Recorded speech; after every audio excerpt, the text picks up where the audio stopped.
Why did the Hart family drive off the side of a cliff? Sarah and Jennifer Hart and their 6 adopted children were believed to be inside the family's SUV when it plunged off a cliff in California. The Hart tribe, as they called themselves, were known to help the youth, strangers in need, and help support racial equality in their community. Yet officials believe the couple may have intentionally killed themselves and their 6 children in March of 2018. Information from the SUV's computer system suggests the crash was intentional. It showed the vehicle stopped right before it accelerated suddenly as the car drove off the side of a cliff. There were no skid marks at the scene, and 5 bodies of the family had been recovered, with toxicology reports showed that Jennifer Hart had a blood alcohol level of 1.02, when the legal limit for a DUI is 0.08. Some of the children's bodies that had been recovered had a significant amount of an ingredient commonly found in Benadryl, which can make you very sleepy. No one in the SUV were wearing seatbelts when they plunged off the side of the 100-foot cliff. Still, no one knows why they would do such a horrific thing to themselves and their children. There have been conflicting reports about the family. Many say they were happy, while others say not so much. Sarah Hart's co-worker told police that Sarah had mentioned she wished someone had told her it was okay to not have a big family. Then she and Jennifer would not have adopted the children.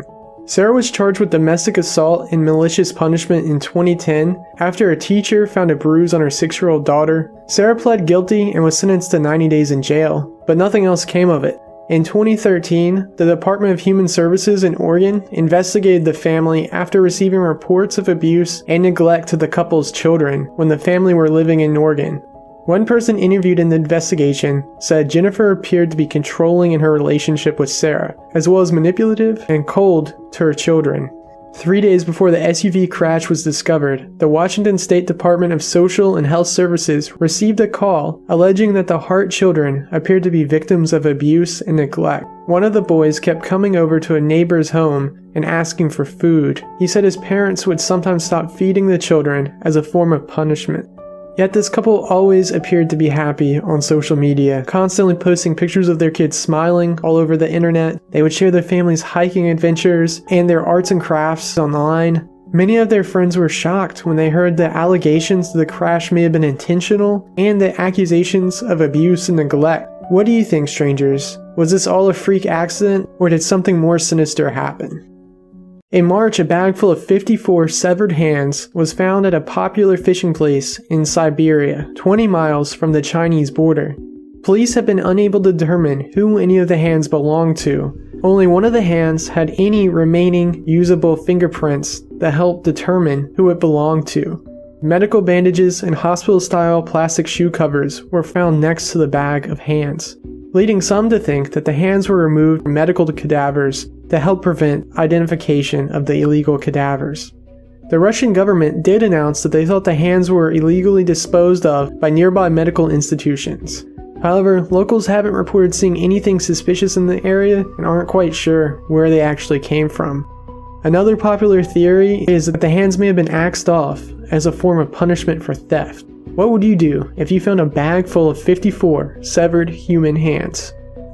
On August 20th, a leading Dutch cybersecurity expert, Arjen Komfus, checked out of his hotel in Norway. He had told his friends that he planned to take a train to Trondheim, which was 10 hours away, but he never boarded the train. 2 days later, at the end of his supposed holiday, he did catch his return flight to Amsterdam, but he was never seen again. After an exhausting search by Norwegian officials and Dutch investigators, no one was able to find any clues to what happened to Arjen until September, when his ID card was pulled from nearby Arctic waters and a kayak that was believed to belong to him was discovered. Yet more mysteriously, his mobile phone records showed that 10 days after he was seen leaving his hotel by his friends, both his work and personal cell phones were briefly switched on more than 1,000 miles away in a small Norwegian town on August 30th using German SIM cards. Arjen was an advocate for online privacy and supposedly had ties to WikiLeaks, along with personally advising governments, corporations, journalists, and activists on information security. This has led to many believing that Arjen was assassinated or vanished after becoming a spy. Others think he purposely disappeared to escape his current life. What do you think happened to Arjen? Polio was officially eradicated from the United States in 1979. Before the introduction of the polio vaccine, it was one of the most feared diseases in the United States, with outbreaks causing more than 15,000 cases of paralysis each year.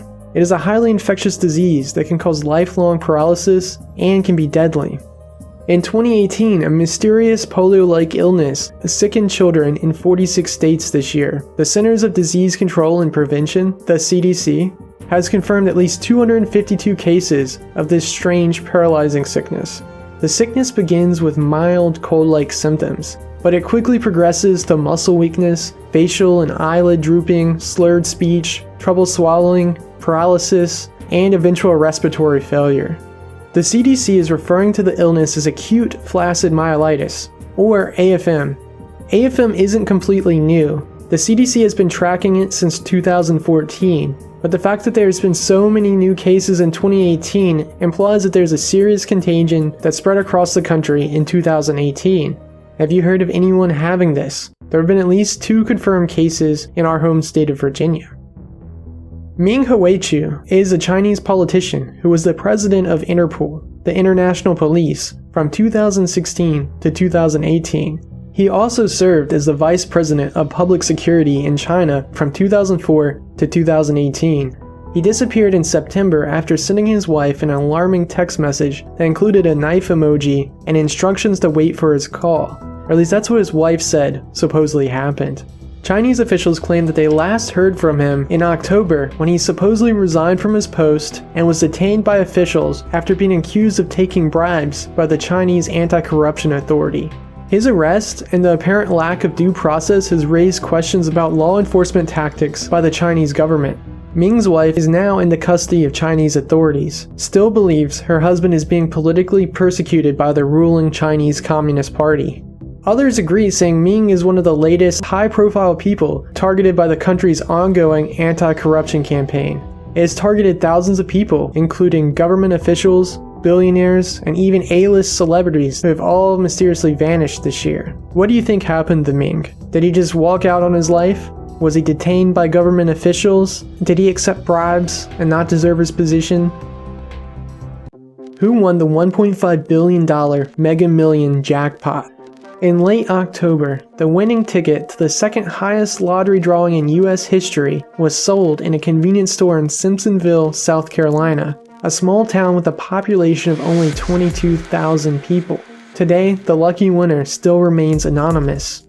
South Carolina is one of the few states that allow winners to legally remain anonymous. So today, we still don't know if whoever bought the ticket has claimed the prize yet, or if they're sipping sweet cocktails on a beach somewhere. What would you have done if you had won the $1.5 billion?